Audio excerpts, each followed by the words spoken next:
Is in the series of history of economic thoughts. Now we have to discuss that who was the first thinker who have discussed economics. As in early Greeks, there were no such person as a modern economist. They didn't know about much more about economics. More of the thoughts were fragmented in political or economic thoughts, but it doesn't primarily said as economic thoughts. Yeah, one word existed, that is oikonomia. Oikonomia means household management. It means that Greeks were also somewhat concerned about economics.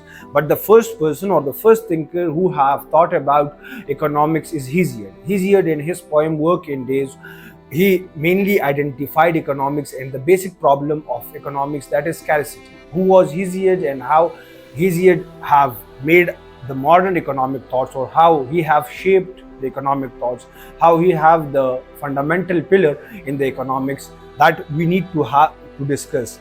Now, who was Hesiod? Hesiod was mainly a person that was Boeotian. He came from a small village or a small area of Askara. Askara was a place where hard weather existed, or it was a harsh lifestyle. The summer was hard, the winter was also hard. He mainly existed in 8th century BC. Now, is from the early year time, Hesiod was much more concerned about the hardships that existed, like the problem of scarcity. Now, what is scarcity? Scarcity is mainly that there are unlimited desires, but there is limited resources, and the resources can't compete with the desires. For this, we need to work hard to just match these both things, desired and resources. Hesiod is living in Askara. He identified that people are really scarce. They have scarcity problem. In his poem Works and Days, he mainly wrote 828 verses, in which 383 verses were mainly about the fundamental problem of economics and how people just complete their desires and how they compete their own necessaries, or how they fulfill their necessaries. So whole of the poem, or nearly half a quarter of the poem, was really about scarcity and the fundamental problem of economics.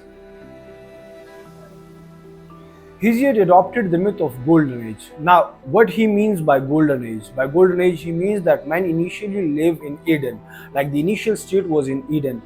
But in Eden, there was no scarcity. Man, every desire was being fulfilled. But now man has come to a truer state where there is scarcity and there is no abundance of resources. Man has to work day and night, to work from the dawn till the evening.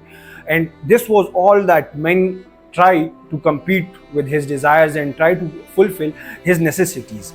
Now, what does men do? The men lower state is because of this fall of grace, and from fall of grace, now he need to work hard, now he need to compete, and for this competition, or for this fulfillment of desires and fulfillment of needs, they have to employ their labors and capitals efficiently. By competing with the desires efficiently, the man can have the state of godlike.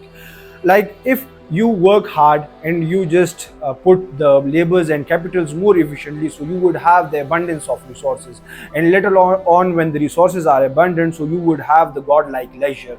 And it was that Hesiod identified that by this way we can compete, or we can have vanish the problem of scarcity.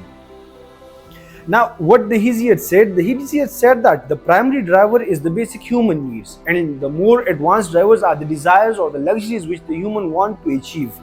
How can a person achieve? Now, he said that humans must emulate with their fellows.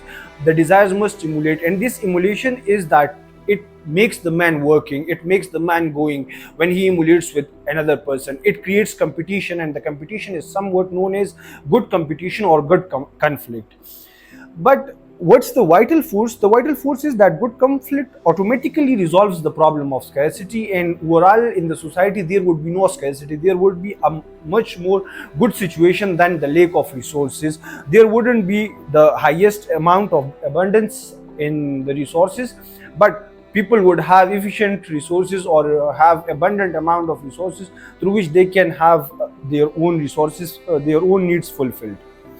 Now, what does he called? He called that the competition must be harmoniously done and it must be justly done. People must respect rule of law. People must respect the justice system, and the justice system must ensure that the conflict will be good conflict. And he also said that these things are immoral or unjust to accumulate wealth or to take wealth from someone else through robbery. The justice system would provide such a system where you would have the good conflict, or you would have the good competition, and people would compete with each other. Now, what the Hesiod said, the Hesiod thinking about the economic growth, the production, the efficiency of the labor and capital, it was all like no one else did.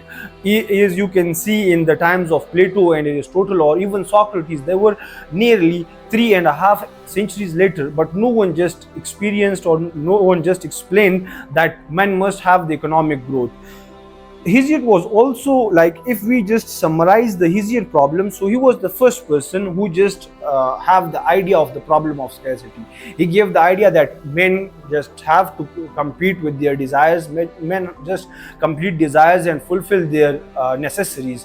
And he said that good emulation should be done, good conflict should come, people should compete with each other, which would result in abundance of resources rather than lack of resources. And also he said that the harmony and justice system should prevail, where people can have the good conflicts and good competitive system through which people can have the abundance of resources. And the last and the more precise or the more stressed thing is that the functioning of the society would be harmonious if people would respect rule of law and people would respect justice system.